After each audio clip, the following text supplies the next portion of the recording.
A, B, dan C agar tidak terlalu lama. Sekali lagi jangan terlalu lama lah ya. Berharap di minggu kemarin sehingga saya tidak perlu menjelaskan ulang. Semoga teman-teman sudah membaca buku saya itu dan bisa menjelaskannya dengan baik.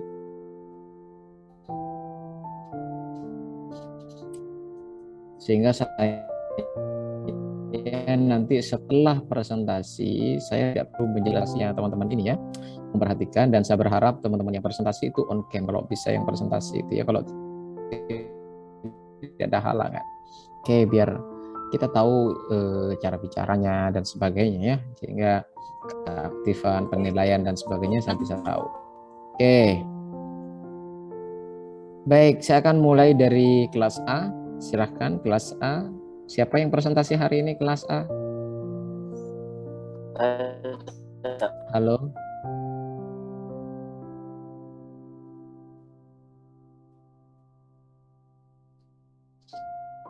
Siapa? Hostnya Alwin. Alwin, halo.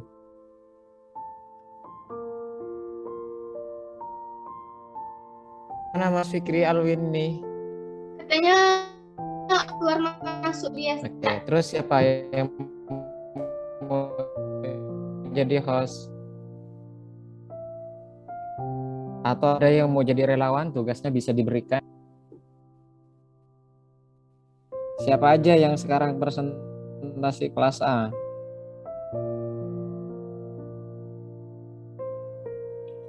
Saya Fikri sama Khairunisa nggak bisa di host.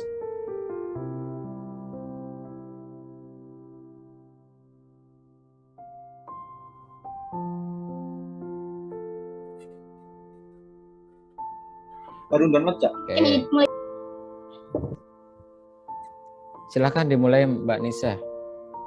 Sambil nunggu Mas Adri share screen.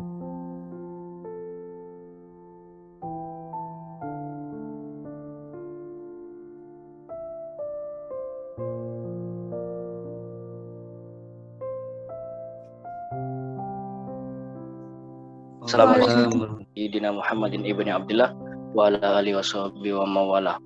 Selamat siang teman-teman semuanya, selamat siang Cak Faiz. Semoga selalu dalam keadaan sehat walafiat. Amin amin ya rabbal alamin. Kami di sini dari kelas A akan mempresentasikan tugas kami yaitu tentang spiritual marketplace. Dalam kelas A sendiri kami beranggotakan 3 orang. Yang pertama saya sendiri Muhammad Fikri, yang kedua Khairunisa, dan yang ketiga Putri Noviani. Pertama-tama mungkin akan saya jelaskan tentang Mas Adri, tentang profil Woodcraft. Seperti yang bisa kita baca, beliau lahir pada tanggal 25 Juli 1839 di Columbia, Carolina Selatan, dan wafat pada tanggal 24 Agustus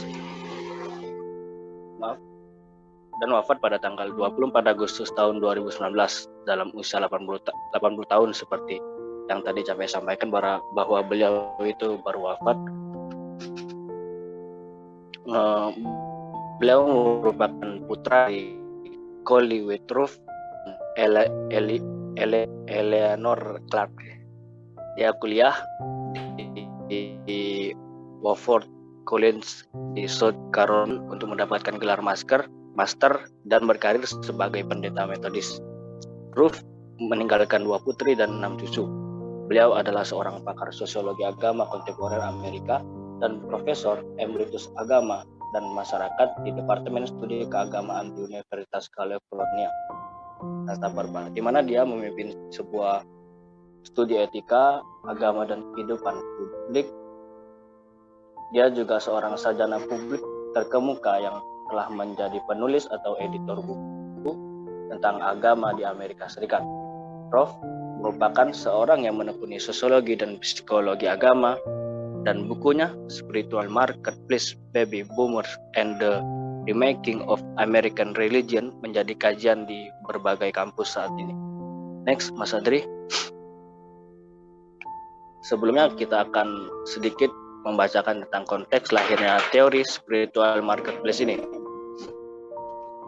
Yang pertama, setelah terjadinya Perang Dunia Kedua, Ruth meneliti keagamaan di mana pada saat itu terjadi perkembangan dan perubahan secara sehingga timbul istilah baby boomers.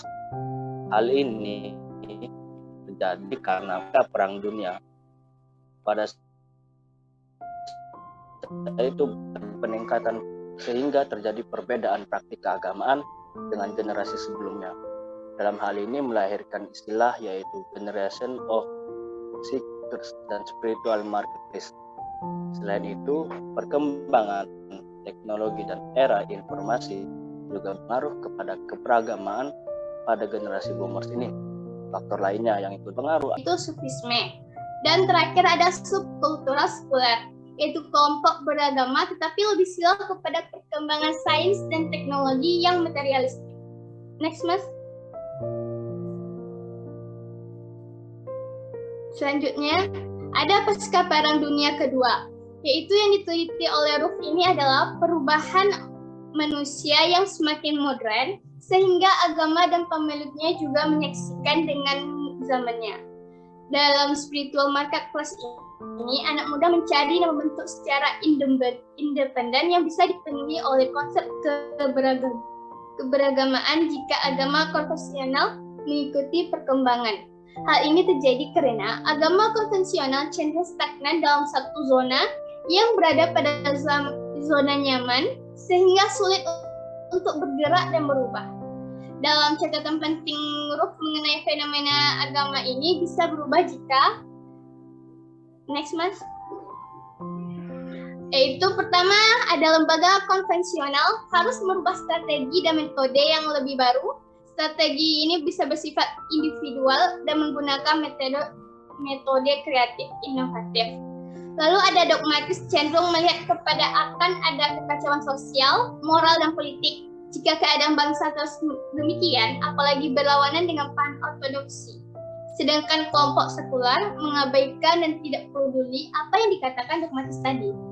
Lalu ketiga, born against Christian, subcultural mainstream, dan metaphysical believers and seekers percaya bahwa mereka berusaha mencari bentuk baru autentisitas spiritual dalam susana pertumbuhan pasar spiritual.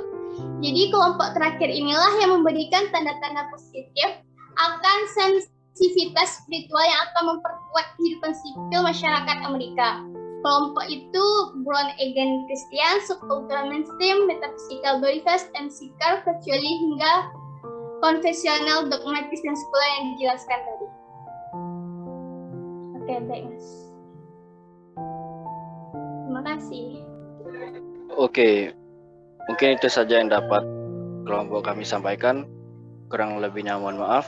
Wallahul muwaffiq ila aqwamit thoriq. Wassalamualaikum warahmatullahi wabarakatuh.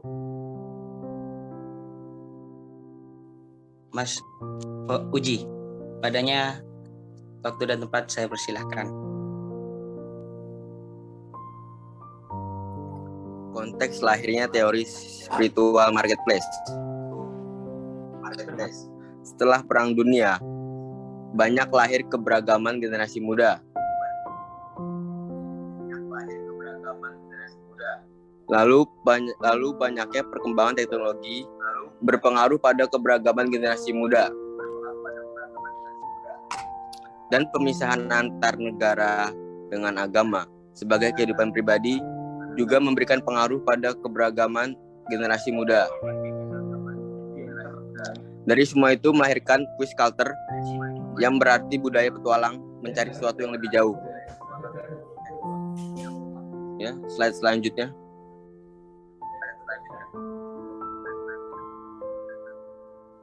Asumsi dasar teori. Adanya perbedaan keberagamaan generasi tua dengan generasi muda. Generasi tua lebih kuat dan loyal, sedangkan generasi muda menganggap agama sebagai alat mencari sensitivitas spiritual. Generasi tua menganggap keraguan itu adalah sebuah bentuk perlawanan terhadap agama. Sedangkan generasi muda menganggap keraguan itu sebagai jalan untuk mencari sebuah kebenaran. Ya, mungkin saya kembalikan kepada host Profil Zainuri. Ya, baik. Terima kasih. Saya ambil alih. Selanjutnya yaitu perbedaan keberagaman yang akan disampaikan langsung oleh Mas Ulwanuddin. Padanya waktu dan tempat kami persilakan.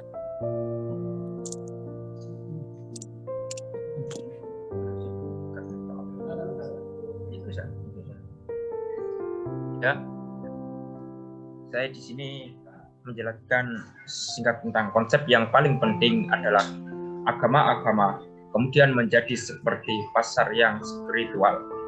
Pasar spiritual artinya ia harus menyajikan aneka rupa, bentuk, dan kemasan seperti dagangan. Keberagamaan agama menarik hati para pembeli dan pelanggannya. Jadi di sini generasi yang mencari dianggap sebagai pelanggan. Karena itu kemudian muncul sebuah keberagamaan dalam bentuk-bentuk baru dan formula-formula baru. Yang itu kemudian menjadi nilai daya tarik dari generasi muda.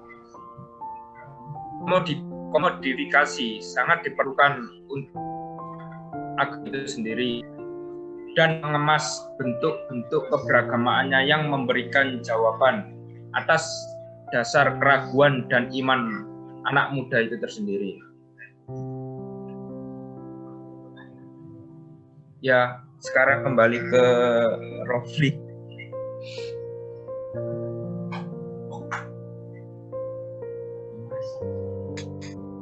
Baik, saya ambil alih. Ya, di slide selanjutnya yaitu akan dipresentasikan langsung oleh Mas Afif. Padanya waktu dan tempat dipersilahkan. Ya, terima kasih Mas Rofil. Sebelumnya Assalamualaikum warahmatullahi wabarakatuh. Waalaikumsalam warahmatullahi wabarakatuh. Selamat siang, salam sejahtera untuk kita semua. Yang terhormat Cak Faiz dan teman-teman semua. Saya melanjutkan dampak dari spiritualitas marketplace. Nah, jadi yang disampaikan oleh Mas Ulwan, Mas Fikri tadi, dampak dari spiritual marketplace, dogmatisme adalah kelompok yang memegang teguh scripturalisme agama. Terus Born Again Christian adalah kelompok kelas menengah baru yang sebelumnya menjalani kehidupan sekuler tetapi mengalami kehampaan sehingga melarikan diri ke agama. Selanjutnya, subkultur mainstream believer adalah kelompok mayoritas yang tidak keagamaan dogmatis tapi beradaptasi dengan zaman baru yang tidak gagap dengan budaya keagamaan. Selanjutnya, sekular subkultur adalah kelompok beragama tetapi lebih condong kepada perkembangan sains dan teknologi yang materialistik. Nah, jadi bisa disimpulkan bahwa dampak dari spiritual marketplace with Clark itu yang tadi saya sebut dogmatisme, Born Again Christian, subkultur mainstream, believer, sekular subkultur. Ya, itu saja dari saya. Terima kasih, matur nuwun, mohon maaf. Assalamualaikum warahmatullahi wabarakatuh. Assalamualaikum warahmatullahi wabarakatuh. Ya, mungkin itu saja dari kami. Kurang dan lebihnya saya mohon maaf. Kami dari kelas C, apabila ada tutur kata yang kurang berkenan di hati teman-teman dan Cak Faiz, tentunya saya mohon maaf yang sebesar-besarnya. Wassalamualaikum warahmatullahi wabarakatuh. Assalamualaikum warahmatullahi wabarakatuh. Baik, silakan ditutup slide-nya dan host kembalikan ke saya ya.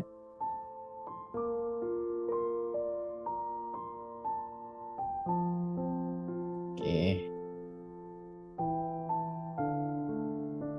Belum dikembalikan ke saya, hostnya silahkan dikembalikan ke saya dulu.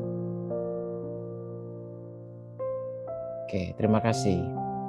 Teman-teman, apakah masih belum cukup jelas dari 3 penjelasan kelompok tadi?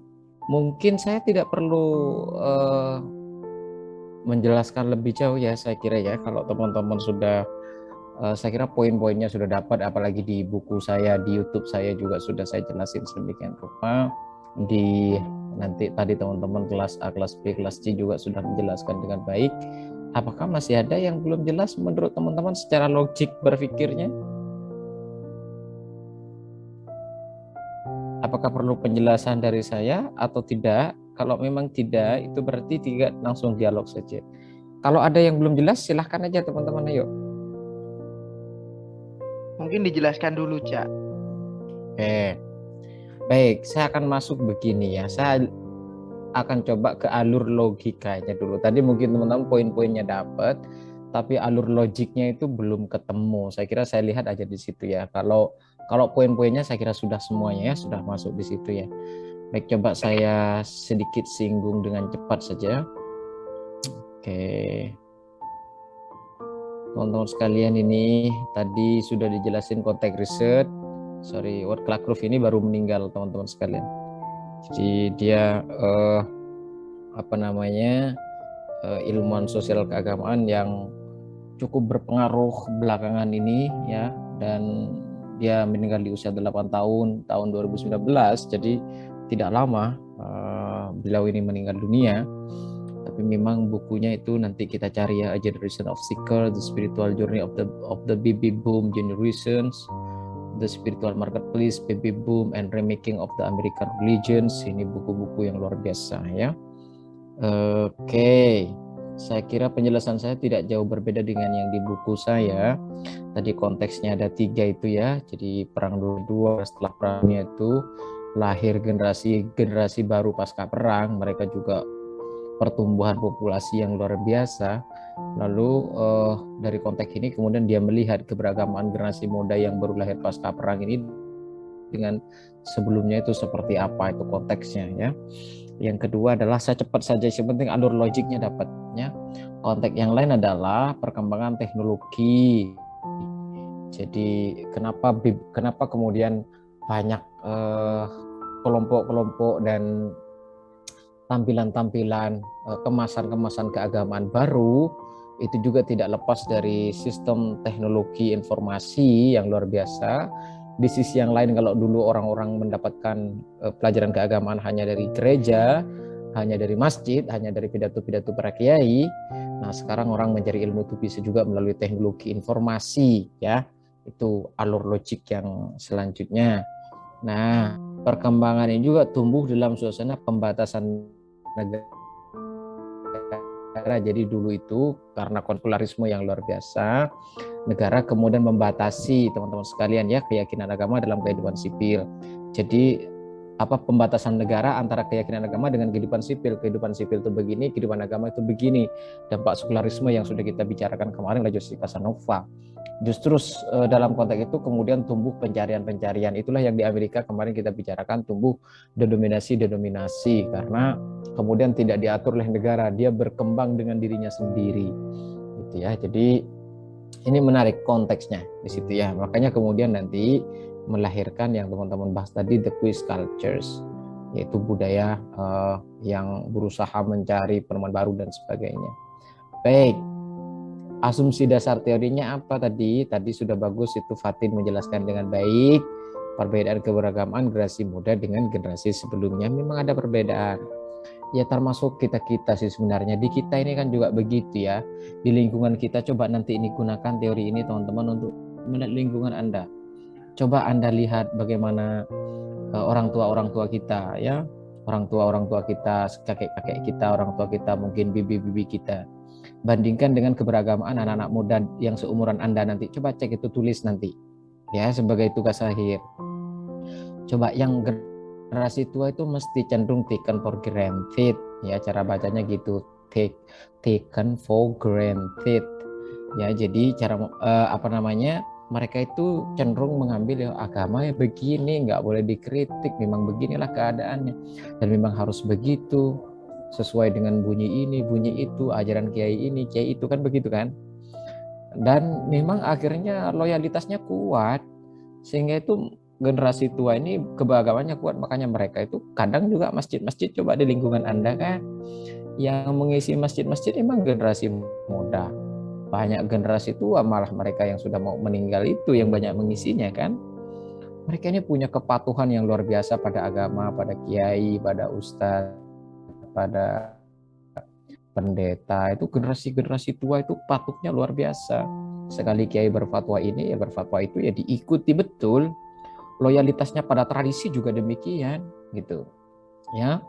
Coba kan banyak kan perubahan tradisi lalu begini-begini, tradisi sekarang di anak muda kok kurang begini. Itulah. Jadi nanti cek itu keberagamaan generasi tua di desa Anda atau di kampung Anda, cek itu, coba tulis itu 10.000 kata aja, nggak usah sampai 5.000 kata, 1.000 kata saja, cek itu ya, apa perbedaan keberagamaan generasi anak-anak muda yang seumuran Anda sekarang ini atau di bawah Anda dengan generasi tua-tua itu. Coba cek nanti perilakunya, proses beribadahnya, gaya hidupnya, itu coba cek, gambarkan itu, deskripsikan, pasti akan nemu itu teman-teman. Itu kan bagus untuk jadi tugas akhir, bahkan jadi skripsi itu juga bagus. Generasi muda itu kayak apa sih? Generasi muda ini menjalani agama sebagai sebuah pencarian. Jadi kalau dulu itu ya bergantung doktrinnya, kalau sekarang itu dicari. Ia menyebutnya dengan istilah tadi ya, generation of seeker. Ya, jadi teman-teman nih, anak-anak muda ini juga mencari keberagaman. Jadi dia itu kayak begini, oke, kita dididik oleh orang tua kita, tapi ketika di kuliah seperti ini, kemerdekaan berpikir Anda, teori-teori ilmu pengetahuan masuk ke pikiran Anda kan mencari kemudian, ya kan?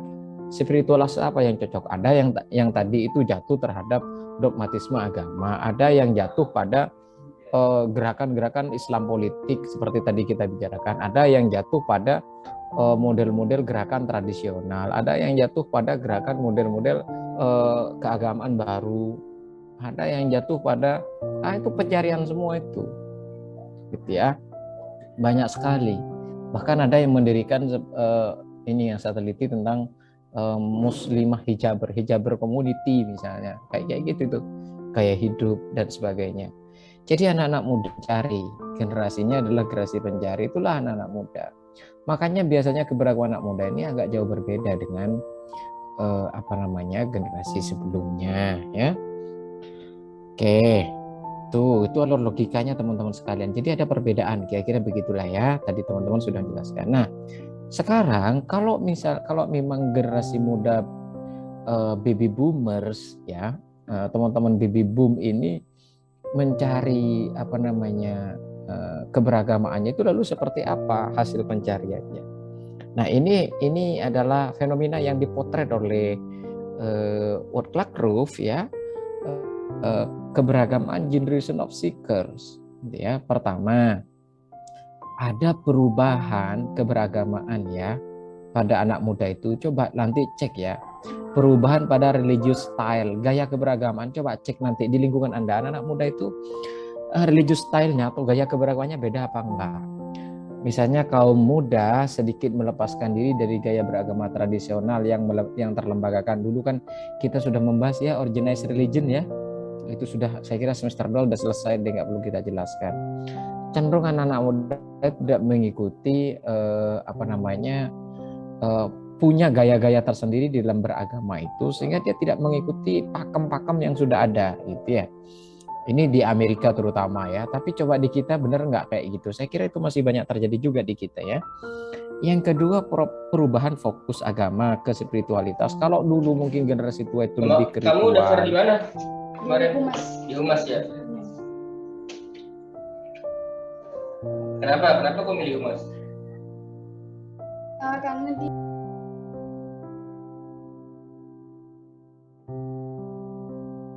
Oke, teman-teman yang nggak mau kuliah, mending nggak usah kuliah aja ya.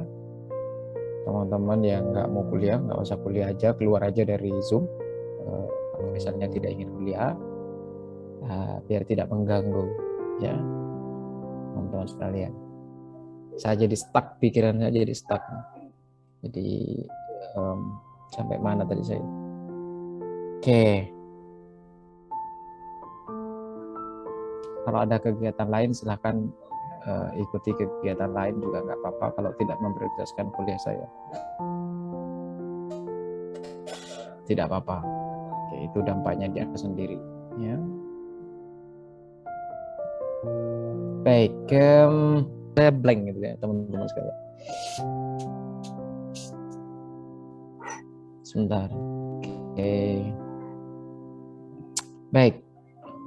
Oke, kedua ya, perubahan fokus agama. Jadi kalau yang generasi sebelumnya ini lebih banyak ke ritual-ritual gitu ya, kemudian hukum, legal, formal, boleh dan tidak boleh, haram dan tidak haram gitu ya, kemudian lebih ke aturan-aturan normatif misalnya, maka generasi muda ini lebih banyak bicara spiritualitas. Ya, lebih bicara ketenangan. Makanya nanti di barat teman-teman, di barat, di Eropa itu nanti dibedakan spiritualitas dengan agama.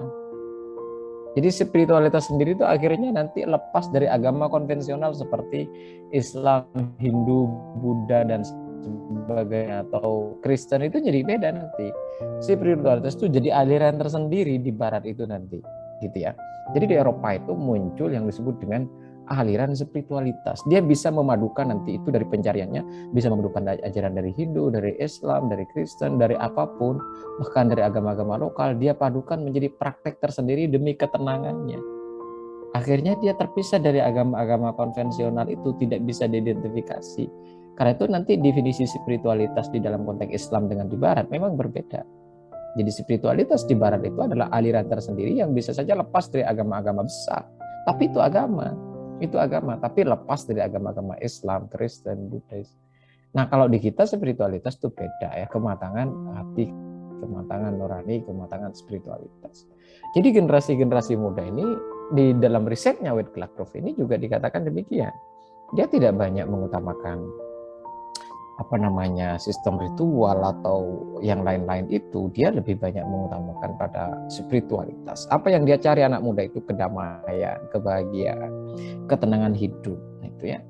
Nah, misalnya anak-anak muda Malaysia, Singapura, bahkan sekarang Jepang, itu mereka itu tidak senang misalnya dengan pola-pola ritualitas. Mereka coba mencari hal-hal baru yang bagi mereka lebih menguntungkan pada mereka sendiri secara spiritualitas. Tapi itu generasi itu ya banyak terjadi di sana. Nah, coba nanti cek betulkah anak-anak muda ini lebih ke sana gitu ya. Atau mungkin hanya yang pertama yang terjadi. Yang ketiga, keberagaman generasi of seeker itu, generation of seeker itu di perubahan family pattern atau bentuk keluarganya.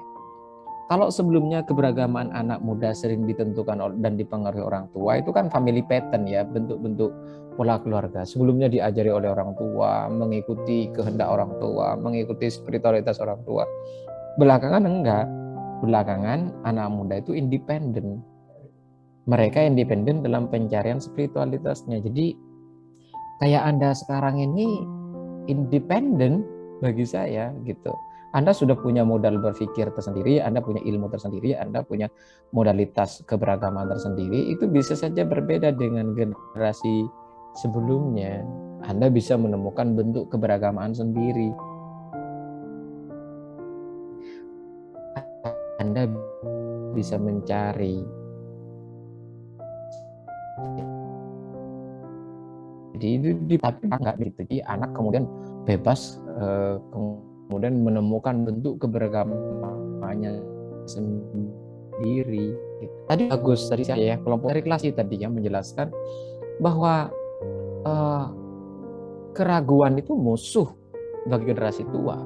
Jadi kalau kamu memilih agama lalu ragu, itu musuh gitu. Nggak boleh ragu dalam memilih agama karena mereka loyalitas gitu. Dan mengikuti betul, tapi bagi anak muda enggak. Keraguan itu proses pencarian. Justru karena keraguan itulah dia mencari bentuk-bentuk. Desa mahasiswa dulu di Usuluddin sini teman-teman sekalian, itu rata-rata memang pemikir betul, baca buku betul. Sehingga mereka semester 3, semester 4 itu gelisah dengan dirinya sendiri. Eksistensi mereka pertanyakan semua gitu. Makanya generasi-generasi sebelumnya itu pintar-pintar anak-anak Usuluddin itu gitu. Karena mereka mencari. Jadi bagi anak-anak muda, keraguan itu bukan musuh agama. Justru itu adalah pendamping di dalam pencarian keyakinan. Jadi Anda ragu dalam beragama boleh nggak? Menurut teori ini dan kenyataannya secara sosial boleh saja. Tapi Anda jangan berhenti di mencari. Jangan hanya berhenti di keraguan. Harus mencari, karena itu disebut dengan generation of seeker.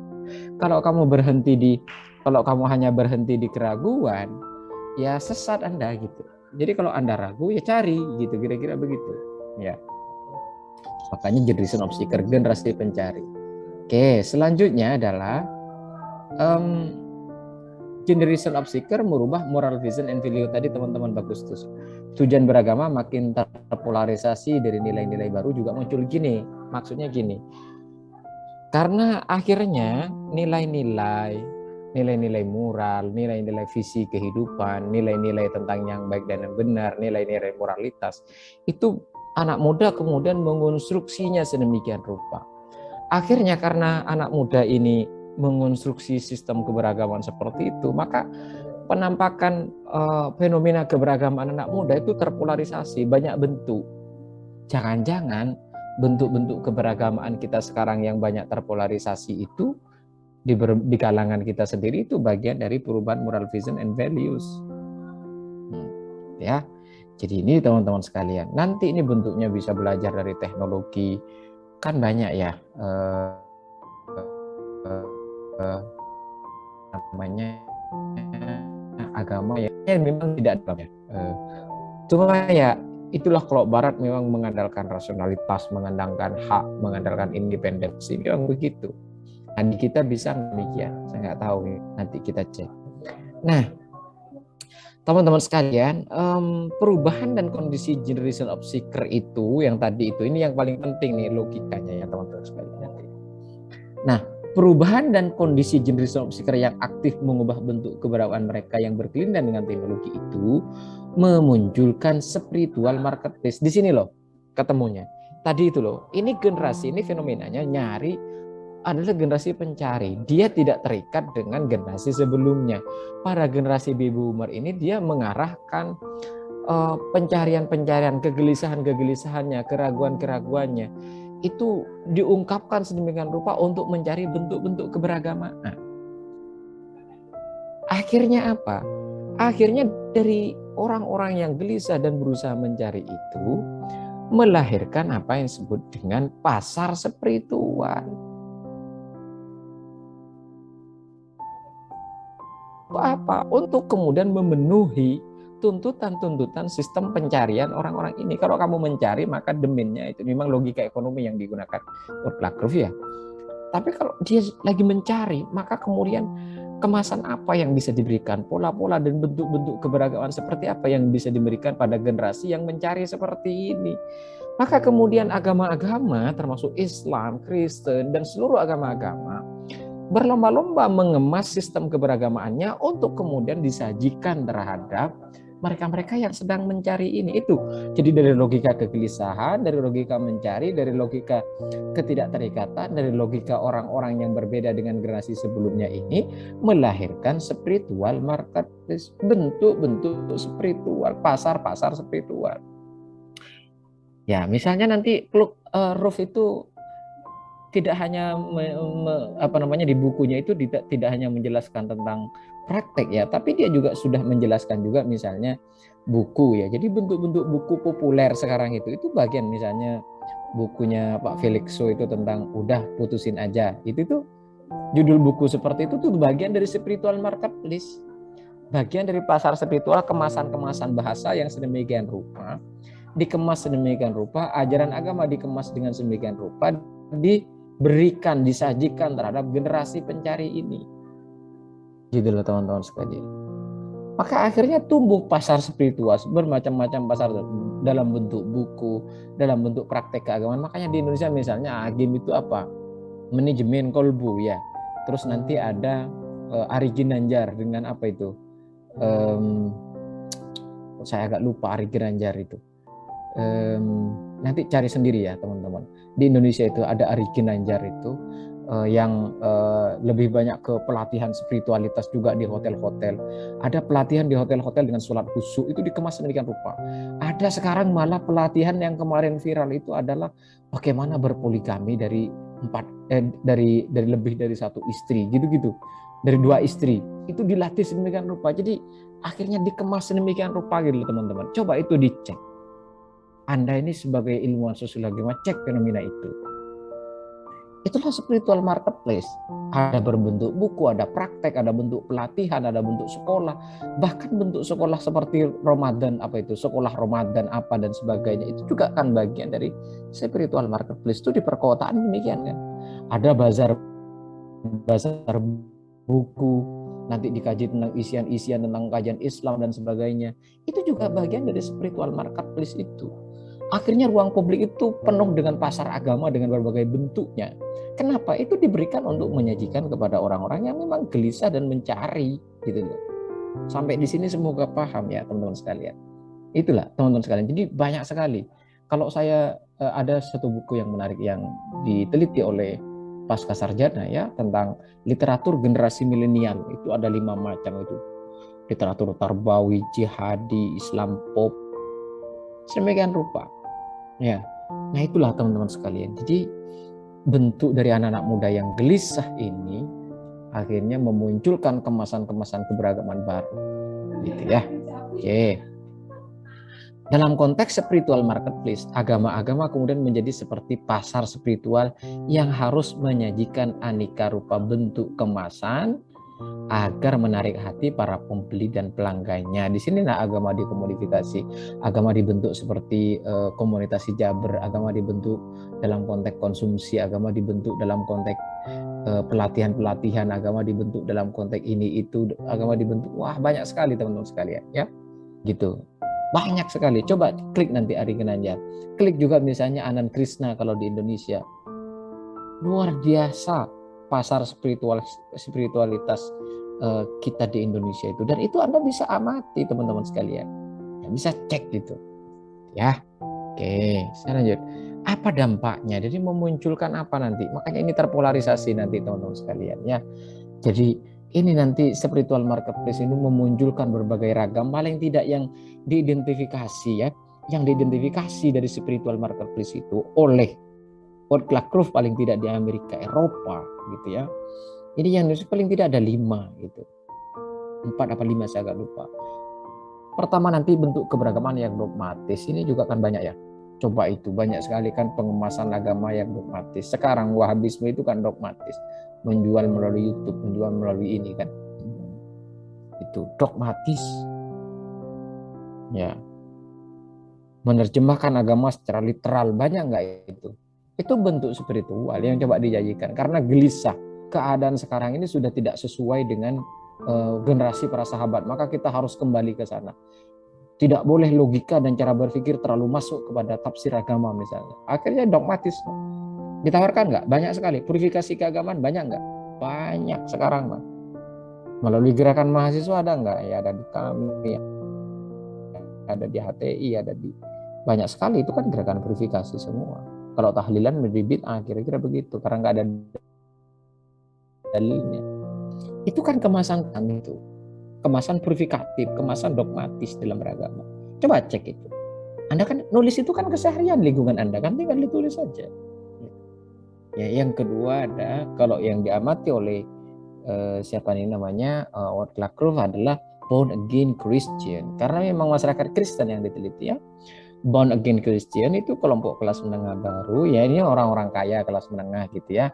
Orang-orang punya keekonomian, sebelumnya mereka ini tidak dekat dengan agama, tapi kemudian masuk mengalami kehampaan ya, kehampaan yang luar biasa karena terlalu material gitu, hidupnya terlalu material, terlalu rasional. Akhirnya mereka ini mengalami kegelisahan dan masuk ke agama. Banyak nggak sekarang? Banyak teman-teman. Apa ini kalau kita lihat? Ya kalau kelompok-kelompok hijrah itu, Anda kan bisa nulis itu, banyak di Instagram kan. Klik aja hijrah di YouTube tuh banyak banget. Itu kan bisa Anda tulis sebagai tugas akhir. Itu kan bagian dari spiritual marketplace dalam bentuk born again. Kalau mau nggak masuk dia born again Islam nanti kalau memang mau Islam. Kelompok hijrah, kelompok teroris itu kan juga ada di sini. Karena mereka ini shock, nggak belajar agama dari kecil, tidak tahu dasarnya, mereka gelisah, akhirnya menemukan banyak spiritualitas di situ. Ada yang masuk kemudian nanti ke kelompok terorisme, ada yang masuk nanti ke kelompok hijrah, ada yang kelompok nanti masuk ke kelompok misalnya seperti jamaah tabligh. Itu kan ada di lingkungan Anda semua itu. Ada di masyarakat hidup itu. Anda harus teliti, Anda ini sosiolog agama gitu. Makanya coba saya pengen nanti baca tugas sampean itu benar-benar terharu gitu, karena Anda mampu menganalisis fenomena keagamaan di lingkungan Anda, dan itu banyak. Anda bisa teliti secara online juga bisa gitu ya. Ini teman-teman, jadi akhirnya mereka ini mengalami apa yang disebut dengan religious cultural shock, sehingga menonjolkan agama hanya pada aspek simbolis keagamaan tanpa substansi, karena mereka kelas menengah ini terlalu material orangnya. Kelompok-kelompok ini di perkotaan sekarang hidup besar sekali teman-teman ya.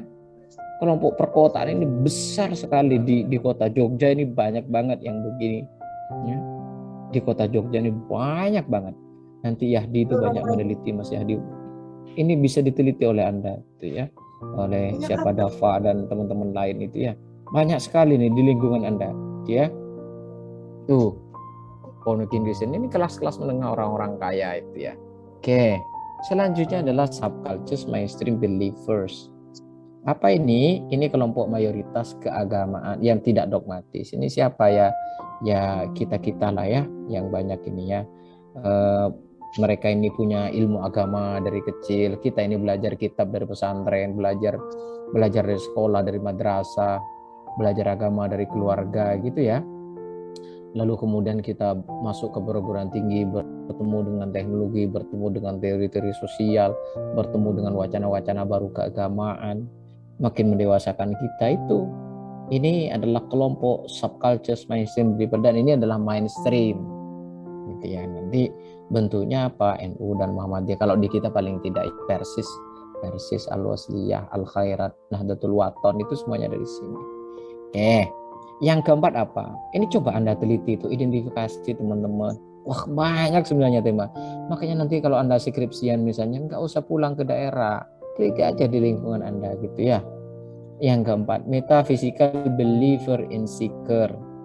Ini adalah kelompok yang diamati misalnya yang banyak berkembang juga nih di Amerika dan Eropa yang diteliti oleh Ruh. Itu kelompok keagamaan yang menekankan spiritualitas. Agama benar-benar lepas dari hal-hal simbolik. Ini udahlah. Ini siapa nih? Bisa saja kelompok tarikat, bisa saja kelompok teman-teman yang mempraktekkan spiritualitas. Kalau baterainya masih 3 tapi udah ganti aja nih. Udah itu. Yang terakhir punya ke sini.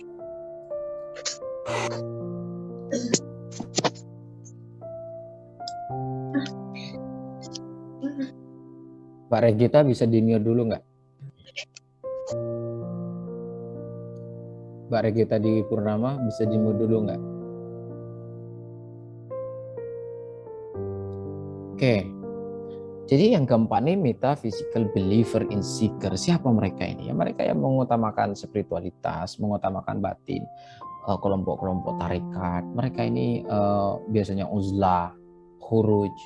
Juga mereka ini bisa juga kalau di kita ya, bisa juga bentuknya spiritualitas seperti di barat ya. Spiritualitas yang dalam pengertian dia seperti kalau di Indonesia Anand Krishna itu yang memadukan banyak spiritualitas dari berbagai agama kemudian dipraktekkan dalam bentuk spiritualitas baru. Itu di barat misalnya nggak terikat dengan agama Islam, nggak terikat dengan agama Kristen, tapi spiritualis. Makanya di barat itu ada istilah I'm not religion but I am spiritualist.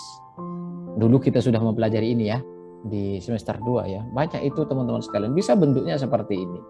Di Jogja ini banyak praktek-praktek spiritualis teman-teman. Disertasinya Pak Ahmad Mutakin, wakil direktur Pasca sekarang itu kan di Jogja. Nanti dipadukan dengan banyak hal, praktek-praktek spiritualitas itu banyak ya. Jadi di sini teman-teman beberapa hal agak ironi karena ekspresinya muncul di era teknologi dan sains. Mereka akhirnya tidak banyak peduli dengan itu ya.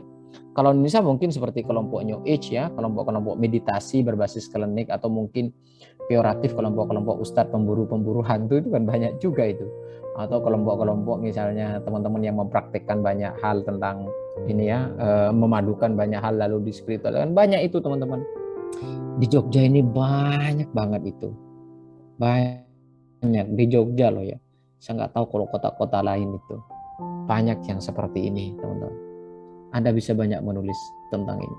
Oke, yang kelima ada subculture sekuler. Nah ini nih, ini adalah kelompok bisa jadi masih beragama. Oke, bisa jadi masih beragama.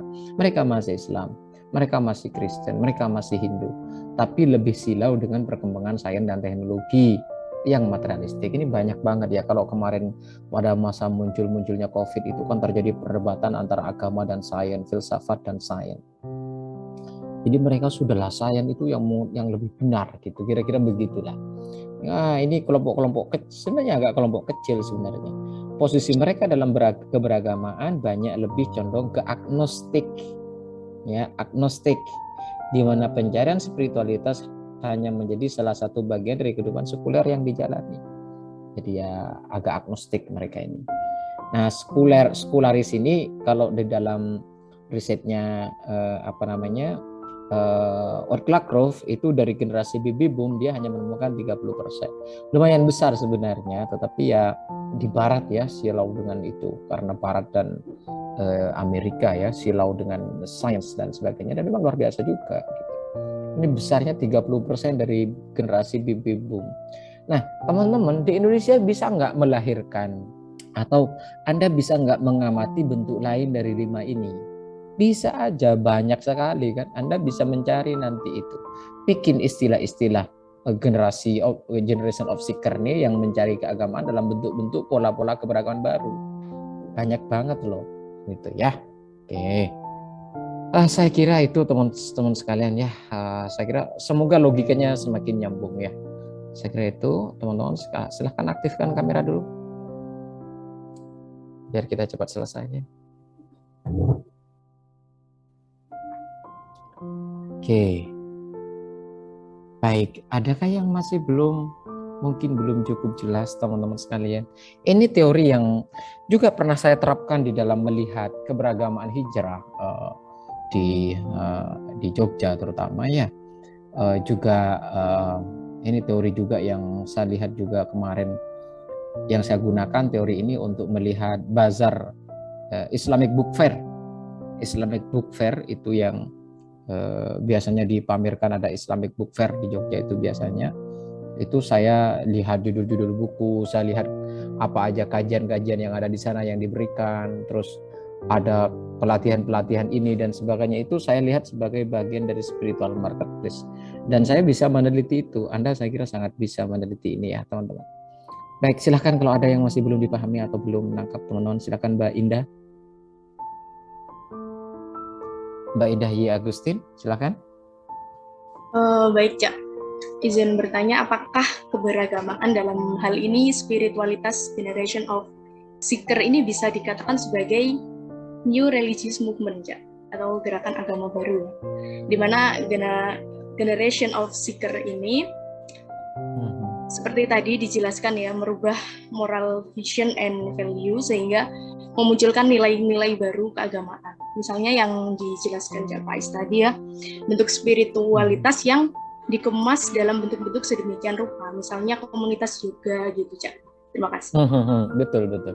Ya, bisa Mbak Yoga. Kalau Mbak Indah ya, jadi bisa ditempatkan salah satu bentuk dari generation of seeker itu ya. Cuma nanti memang akhirnya memunculkan teori baru ya ketika itu, yaitu New Age ya, atau tadi sudah disebut di materi saya New Age, atau yang disebut dengan New Religious Movement, RMI ya, RNM. Jadi itu saya sudah menulis itu dari aspek psikologi agama. Bisa itu masuk salah satu kategori seperti dalam bentuk yoga dan sebagainya ya. Jadi dia anak-anak muda yang sudah tidak paten dengan bentuk sebelumnya lalu dikelindankan dengan bentuk-bentuk pelatihan yoga dan sebagainya, itu masuk Mbak, itu masuk. Cuma nanti di situ itu nanti ada teori New Religious Movement ya yang bisa dikembangkan. Itu nanti istilah dalam konteks kita New Age dan sebagainya itu juga masuk. Gavatar juga bisa masuk itu. Bisa Pak. Jadi cek itulah fenomena keberagamaan yang bisa kita cek secara lebih luas ya dalam konteks keindonesiaan kita, dan itu PR kita untuk membongkar pola pikir dan hukum sosial apa yang bekerja di balik itu. Ini kan Ortlakrov itu kan hanya mengantar kalau ke kita kan. Karena konteks teori Ortlakrov itu kan Amerika Serikat dan Eropa kan, pasca Perang Dunia II. Mari kita lihat di konteks kita itu teori apa.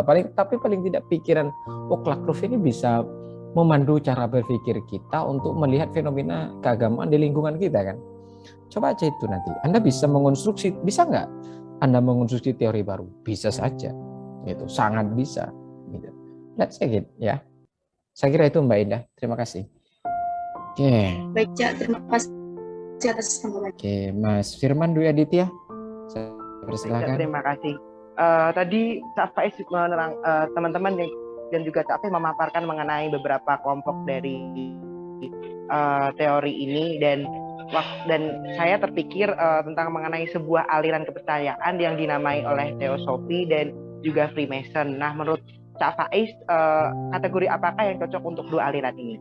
Mohon penjelasan secara singkat ya. Oke. Terima kasih. Saya tidak terlalu membaca cirinya ya. Tentang apa tadi? Teosofi dan Freemason. Itu kan organisasi yang itu spiritualitas dan juga ada organisasi charity, tapi lumayan ya itu bisa dimasuk ya, mungkin dibentuk yang keempat ya, yang spiritual ya, yang bentuk spiritual. Nanti itu lebih mengutamakan, tidak banyak mengutamakan, bisa jadi dia tidak mengutamakan ritual-ritual tertentu, hanya sebagian aja. Teosofi itu mungkin nanti lebih kepada berpikir rasional filosofis yang lebih mengarah ke spiritualitas juga. Mungkin di sana banyak begitu, karena tidak mempelajari kelompok-kelompok ini ya. Saya banyak mempelajari kelas menengah Muslim, Mas Firman ya. Kelas menengah Muslim perkotaan itu saya di aliran-aliran agama ini tidak terlalu banyak mendetail cara saya membacanya gitu. Tapi kalau hukum sosial kelas menengah Muslim perkotaan, insya Allah saya punya banyak riset di situ, atau konflik gitu itu lebih banyak saya risetnya di sana. But it's okay, tinggal nanti pelajari saja itu dia arahnya lebih dekat kemana. Kalau misalnya tidak ada dari yang 5 tadi itu bisa dibentuk di dalam konteks yang bahwa itu bisa dilihat juga dari sejarahnya, dari proses ritualnya, pola pikirnya, sistem prakteknya, itu nanti bisa Anda bentuk konsepsi-konsepsi baru berkaitan dengan hal itu gitu ya, dengan kelompok-kelompok yang seperti ini gitu. Dan itu bisa Anda kembangkan sedemikian rupa. Menurut saya masih bisa, mungkin bisa jadi masih 5 itu. Dicari aja kesesuaiannya gitu, kelompok-kelompok ini gitu, teosofi dan yang lain. Mungkin lebih dekat ke yang ini ya, karya yang nomor 4 tadi itu ya, menurut saya gitu. Tapi saya memang tidak mempelajari, saya tidak akan sok tahu kalau saya tidak mempelajari, saya tidak akan terlalu masuk ke situ gitu ya. Saya kira itu Mas Firman. Jadi oke. Baik, Cak, terima kasih. Oke, saya akan masuk ke Mas Fajar. Silakan. Terakhir. Baik, Cak, terima kasih atas kesempatannya. Saya ada 2 pertanyaan, Cak. Yang pertama terkait tadi spiritual sama spiritualitas dalam agama itu berbeda. Tapi saya masih mungkin untuk mengafirmasi tadi Cak Faiz memberikan benang merah bahwa spiritual yang di barat itu memisahkan agama dari agama yang konvensional, lebih ke spiritual, yaitu menciptakan agama baru atau lebih dikatakan itu nilai-nilai agama. Nah, apakah seperti itu tuh masuk sejenis dengan misalnya kalau dalam filsafat itu filsafat perennial, jadi menganggap universalisme agama, semua agama itu mempunyai kesamaan, jadi seperti itu, Cak. Atau mungkin kalau yang dalam spiritualitas Islam itu kalau meminjam bahasanya Pak Amin, have a religion and being religious, apakah seperti itu, Cak? Soalnya menurut saya orang yang beragama itu belum tentu spiritualitas, karena biasanya dia beragama tetap kayak di KTP aja misalnya. Tetapi kalau sudah being religious itu apakah spiritualitas dalam agama, misalnya Islam itu apakah seperti itu, Cak? Itu yang pertama. Yang kedua terkait penelitian, Cak. Kita sebagai seorang sosiolog tuh, misalnya saya menggunakan teori ini untuk mengamati pola keberagaman di lingkungan lah, misalnya seperti itu, Cak. Apakah kita boleh, Cak, dari seorang sosiolog itu memberikan perspektif atau kritika seperti itu, Cak? Apa kita memberikan kritik hasil dari penelitian kita itu tidak objektif gitu ya. Karena kalau yang sudah saya pelajari kan sosiologi cuma mendeskripsikan apa yang terjadi di masyarakat sebenarnya. Jadi ketika kita memberikan perspektif atau seperti kritikan terhadap teori juga itu bagaimana, Cak? Terima kasih. Kritik teori yang kedua ya. Yang pertama tadi tentang spiritual ya, being religious ya. Itu bisa kelompok being religious itu artinya dia satu tahap lebih tinggi dari religion ya. Jadi being religious dia satu tahap lebih tinggi dari hanya sekedar religion. Bisa saja ke sana. Lalu apakah seperti filsafat perennial? Enggak juga. Kalau praktek spiritual di Barat itu lebih kepada hibridasi sebenarnya ya. Praktek-praktek hibrid di dalam keberagaman dia bisa mencomot dari sana sini gitu. Tidak kemudian meletakkan keuniversalan, tapi dia tidak senang dengan organized religion yang terikat harus terikat waktu, ritualnya seperti apa, harus gereja, harus bersandar pada pendeta-pendeta. Itu kan organized religion. Mereka tidak senang dengan itu. Mereka senang dengan spiritualitas yang membebaskan diri, yang berkaitan dengan ketenangan diri, yang berkaitan dengan kenyamanan diri. Dan itu kadang juga dalam prakteknya itu juga bisa nyomot sana sini, bisa yang sesuai gitu, yang sesuai dengan mereka, dengan keinginan mereka gitu juga bisa. Yang itu terjadi di Barat ya, spiritualitas itu. Jadi mereka ini lebih dekat menurut saya ke hibridasi atau hibrid, praktek keberagaman hibrid. Kalau yang mengambil dari agama-agama, ada nggak spiritualitas yang tidak mengambil dari agama-agama? Banyak. Dari nilai-nilai filsafat dikembangkan menjadi sistem spiritual, terus juga di Barat banyak fenomenanya gitu. Nah di kita ada nggak? Di sini sebenarnya di kita banyak loh ya. Tapi di sini kita ini kan tidak terungkap saja. Ada, kalau Anda pengen cari aja disertasinya Pak Takin itu terus sangat bagus banget ya. Tuh, terus pertanyaan dengan kritik. Kritik itu sangat dibolehkan, tapi dalam kritik Anda itu juga harus tempatkan bahwa Anda mengkritik dari situasi yang berbeda dalam konteks yang berbeda. Jadi nanti Mas Fajar ini mempelajari sosiologi lebih dalam ya, nggak apa-apa, masih semester 3. Jadi kalau hanya deskripsi itu ya itu hukum umumnya saja yang kita pelajari masih semester 1, 2, 3, 4. Atau mungkin nanti masuk S2 beda lagi, nanti aliran-aliran sosiologi itu banyak banget. Ya di dalamnya nggak apa-apa gitu. Tetapi kalau boleh nggak mengkritik? Boleh banget, silakan. Mengkritiknya apakah karena perspektif diri? Enggak. Mengkritik harus dengan data yang Anda temukan. Itu kritiknya. Jadi ini kan teori ini adalah teori hasil abstraksi data yang ditemukan oleh Lavrov di Eropa. Boleh nggak dikritik dengan data-data yang ternyata data-data di timur di tempat Anda berbeda? Nggak apa-apa dikritik berbasis data tadi itu, boleh dong. Cuma Anda harus menggarisbawahi bahwa kritik itu yang Anda berikan adalah kritik yang berangkat dari fenomena yang berbeda.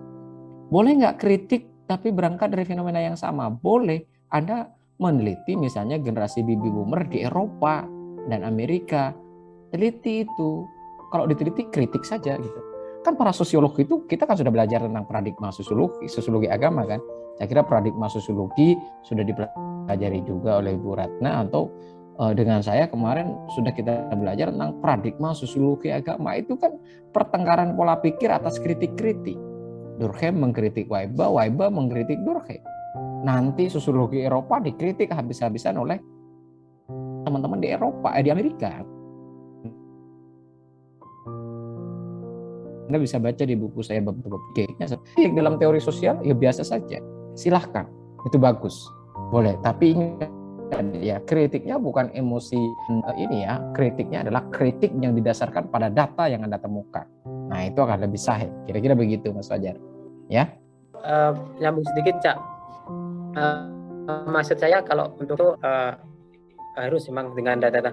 Maksudnya ketika kita menemukan fenomena, misalnya ya saya sudah mempunyai banyak data ketika saya kemarin ikut Trust Building Camp, itu bagaimana pola keberagaman Muslim dengan Advent itu sangat berbeda banget ya. Itu banyak sekali perjalanan spiritualitas yang kemudian akhirnya sampai menemukan titik ini.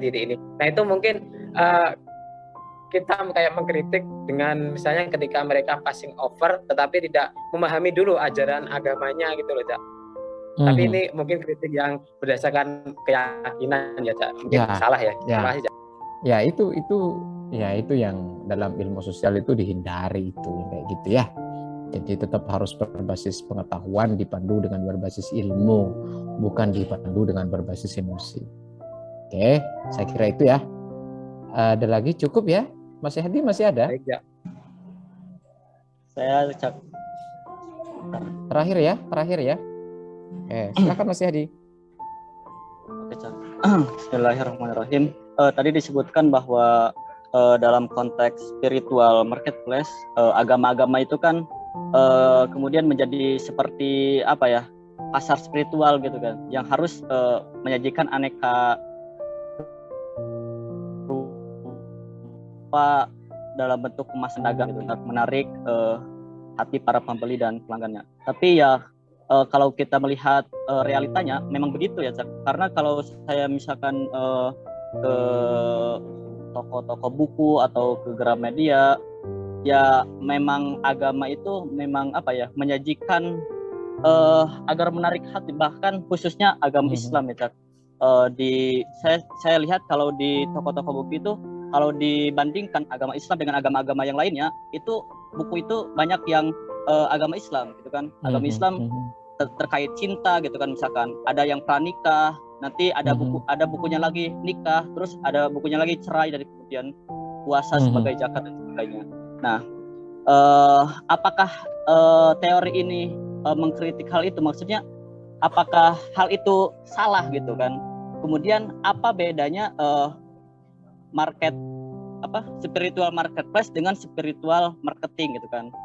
Nah, kemudian tadi dikatakan terkait boomers ya, generasi boomers.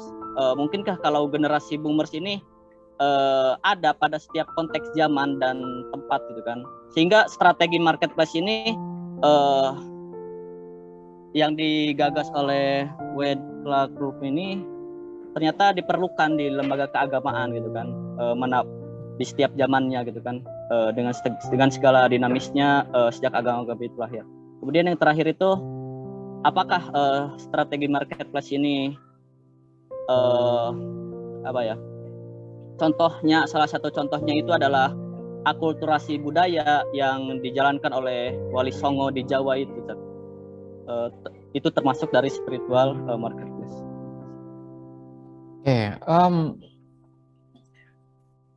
Apakah ini salah? Enggak, gini. Jadi ya itu ya, teman-teman, sosiolog tolong jangan bicara soal salah dan nggak salah dulu ya.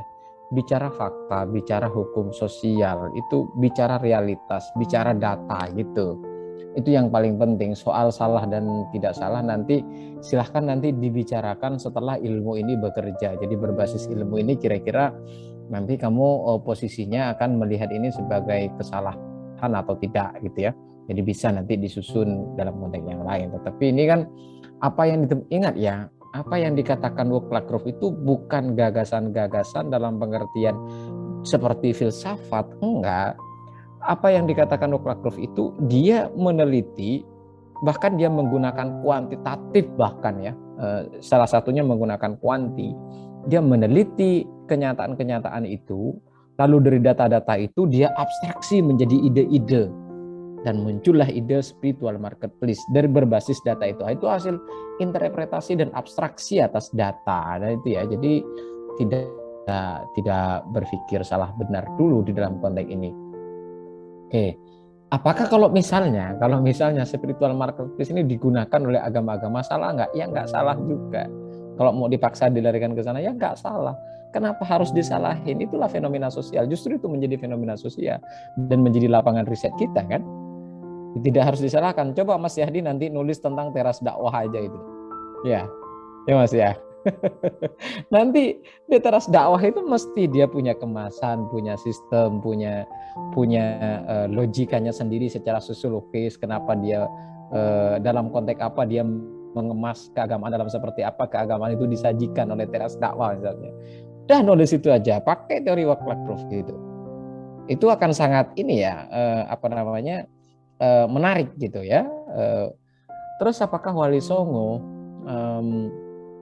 contoh dari spiritual, saya belum belum bisa menjawabnya ya, karena saya belum menganalisis tentang Wali Songo itu bagian dari spiritual marketplace. Karena begini Mas Yadi, konteks spiritual marketplace itu setelah generasi ini mengenal teknologi informasi. Itu ya. Jadi setelah mengenal, makanya kemudian kemasan-kemasan keberagaman di YouTube model Ustadz siapa Bandung itu, model Ustadz itu, model Jeffrey Al-Bukhari, model Habib Syekh, itu kan muncul kemudian melalui teknologi informasi, iya kan? Melalui teknologi informasi kan munculnya itu. Nah kalau zaman Wali Songo itu kan tidak mengenal itu gitu, tidak mengenal itu, dan itu juga belum Perang Dunia II juga gitu ya, belum Perang Dunia II, Perang Dunia belum terjadi pada masa itu gitu. Saya kira itu Mas Yadi ya. Nanti silahkan teman-teman, ala kulli hal saya hanya ingin mengatakan silahkan teman-teman riset, meneliti, tulis di lingkungan Anda tadi ya. Dari materi hari ini saja Anda bisa lihat misalnya apakah keberagaman generasi tua dengan generasi muda sekarang di lingkungan Anda itu seperti apa. Lihat aja dari bahasa, cirinya, perilakunya, ibadahnya, itu gambarkan saja itu. Atau lihat kemasan-kemasan keagamaan di YouTube, di IG seperti apa sekarang. Atau banyak sekali ya yang bisa Anda kembangkan. Melihat nanti Anda masuk ke toko-toko seperti SAB, masuk ke Gramedia, cek aja itu, lihat, masuk juga ke bazar-bazar, itu luar biasa Anda meneliti ini nanti teman-teman sekalian. Saya kira fenomena ini sebenarnya fenomena ada di lingkungan kita, hanya kita belum punya perspektif ilmu untuk melihat itu. Dan sekarang kita sudah mempelajari ini, saya kira nanti bisa teman-teman menulis lebih banyak ya. Saya berharap nanti ketika saya membaca, saya masih berharap betul ketika membaca tulisan Anda itu, saya terharu dan bangga gitu, di mana pengetahuan yang kita pelajari ini berguna dalam unit analisis melihat situasi sosial yang atau lingkungan sosial yang Anda pelajari, yang di mana Anda hidup gitu. Itu ya teman-teman sekalian ya. Terima kasih teman-teman sekalian. Saya kira itu saja. Mari kita tutup dengan membaca hamdalah bersama-sama. Alhamdulillah. Waalaikumsalam warahmatullahi wabarakatuh. Waalaikumsalam. Terima kasih, Cak. Terima kasih, Cak. Yo, Terima kasih, Cak. Yo. Terima kasih, Cak.